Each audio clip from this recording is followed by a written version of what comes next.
नमस्ते रुद्रमन्यवतो तैषवे नमः बाहुभ्याम् ते नमः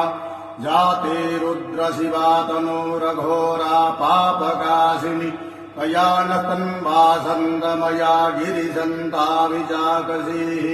जामिपुं गिरिशन्तः ते विवर्धतवे शिवां गिरित्रतां कुरुम विपुंसीः पुरुषं जगत शिवेन वचसा त्वा गिरिजाच्छा वदामसि यथा नः सर्वविजगदस्मकुं सुमना असत अद्य वोचदधिवक्ता प्रथमो दैव्योऽभिषक महिश्च सर्वाञ्जम् भयम् सर्वाश्च जातु धन्यो धराचीः पराशुभ असौ जस्ताम्रो अरुणौ तव व्रोः सुमङ्गलः जेतैनकुं रुद्रा अभितोऽधिकृताः सहस्रशो गुंहेडयीमहे असौजो वसर्पति नीलग्रीवो विलोहितः उतैनं गोपा अदृशन्नदृहाज्यः सदृष्टो मृडयातिनः नमोऽस्तु नीलग्रीवाय सहस्राख्यायमीढुषे